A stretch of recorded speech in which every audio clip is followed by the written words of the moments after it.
today I'm here to talk about the education plans which we need for the kids. So the people who landed here, you should know two things that government is contributing for your kids' education. First is the Canada Learning Bond. So which is like they will give one-time $500 payment for your kids' education. Second is the most well-known thing is RESP, that Registered Education Planning Savings. So I'm going to share my experience how we did it. So that child, the Canada Learning Bond, right, is pretty straightforward. So if you just go to the bank, you say like I want to enroll for the Canada Learning Bond to the bank. Immediately they will enroll for it. The government will contribute just $500 for the one-time payment for the kids. And the next thing is the RESP. So this is like a step-by-step process. So this has some rules and regulations, some limitations for that.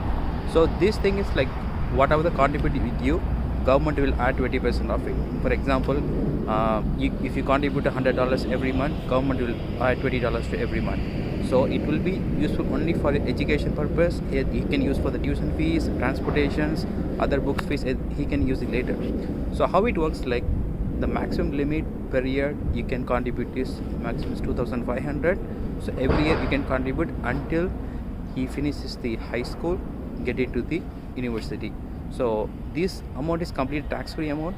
So when he enroll into a college, that time you can use the college admission, whatever the application, everything, using the college enrollment confirmation, you can withdraw the money and it can be used only for the education purpose. And the maximum contribution you can do is 2,500 per year. Government will add 500 per year. This is the thing. So government can add up to maximum of 7,200. That's the maximum limit government can add. Rest you can add. And this can be given three parts. One is your contribution, second is government contribution, third one is the amount which you gain from the both. So it's like interest, other contribution. If the province is giving anything, everything is together. It's called education assistant payment. So that's the third part. Those things will be added together. So what if you want to withdraw? So there's some certain cases you need that money for paying a house loan or anything emergency. If that is the case, when you withdraw, government will put like 20% penalty for that amount to withdrawal fee. And also whatever the amount you put it, you can take it back. But whatever the amount amount you put it, you can take it back. But whatever the amount government and education assistant payment, that also it will not be come to you. And also there is a penalty for that. So what the bank advisor told me, like if you think like you will get withdraw that amount later, you know that because you're gonna have so many debts, then contribute very less, so that like when you withdraw, it will be easy for you. You will not have much loss on that. So that's the things.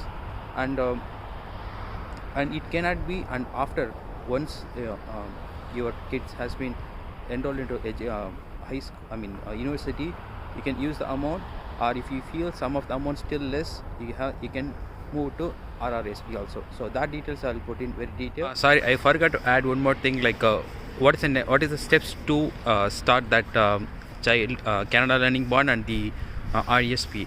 So you have to go to the bank, just tell the banker like you want to enroll. So what things proof you need, like the parents driving license, parents tax ID, and the kids the child data birth certificate, and definitely need the SIN number of the child. So once you give those things, they will verify it. It will take a 30 minutes process to enroll in the CRE portal, and it will be immediately reflected in your online banking account. So that is the process. So visit the bank, say this, and just collect your money. That's yours. Thank you.